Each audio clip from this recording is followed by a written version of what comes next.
সকালবেলা কর্তামশাই যদি বাজার থেকে ছোট ছোট ইলিশ মাছ নিয়ে আসে, তবে রাগ না করে এই রেসিপিটা ঝটপট বানিয়ে ফেলুন তো।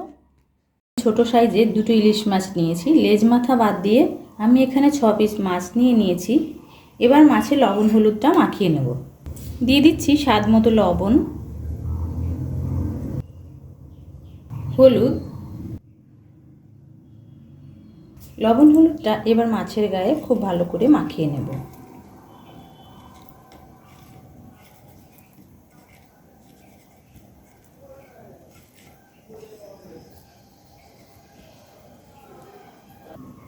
দেখুন মাছে কেমন পেট ভর্তি ডিম হয়েছে।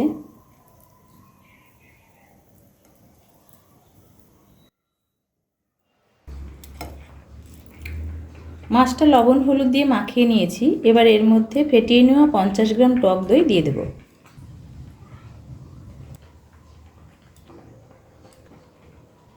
টক দইটা দেওয়ার পর মাছের সঙ্গে ভালো করে আবারও মিশিয়ে নেব।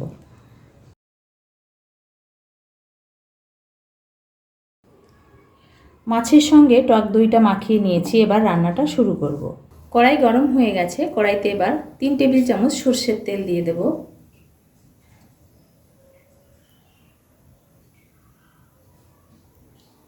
সামান্য পরিমাণ কালো জিরে ফোড়ন দিয়ে দিলাম। এবার দিয়ে দেব 6টা চেরা কাঁচা লঙ্কা। দিয়ে দিচ্ছি সামান্য পরিমাণ লবণ। এবার দিয়ে দেবো 1.5 টেবিল চামচ জিরে বাটা।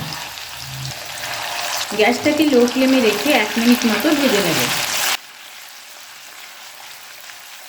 জিরে বাটাটা 1 মিনিট ভেজে নিয়েছি। এবার এর মধ্যে সামান্য পরিমাণ হলুদ দিয়ে দেব। হলুদটা দেওয়ার পরও 30 থেকে 40 সেকেন্ড নাড়াচাড়া করব। এবার দই দিয়ে যে মাছটা ম্যারিনেট করে রেখেছিলাম সেটা দিয়ে দেব।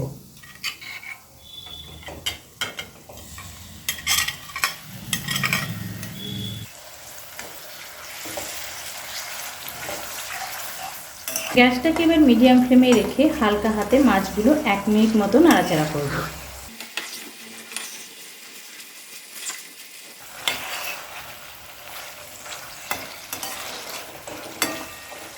এবার আমি যে পাত্রে মাছটা ম্যারিনেট করেছিলাম সেই পাত্রটা ধুয়ে আধা কাপ পরিমাণ জল এর মধ্যে দিয়ে দেব। দিয়ে দেব স্বাদ মতো লবণ। লবণটা দেওয়ার পর আবারও 30 থেকে 40 সেকেন্ড হালকা হাতে নাড়াচাড়া করব। এবার একটা ঢাকনা দিয়ে ঢেকে গ্যাসটাকে মিডিয়াম ফ্লেমে রেখে 5 থেকে 6 মিনিট রান্না করব। 6 মিনিট পর ঢাকনাটা সরিয়ে নিচ্ছি। এবার সামান্য পরিমাণ চিনি দিয়ে দেব। আবারও 30 থেকে 40 সেকেন্ড মাছগুলো নাড়াচাড়া করব।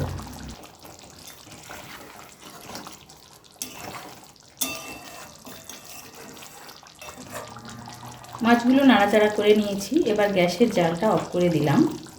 ঢাকনা দিয়ে ঢেকে 5 থেকে 6 মিনিট আবারও স্ট্যান্ডিং টাইমে রেখে দেব। 5 মিনিট পর এবার আমি গরম ভাতের সাথে পরিবেশন করব।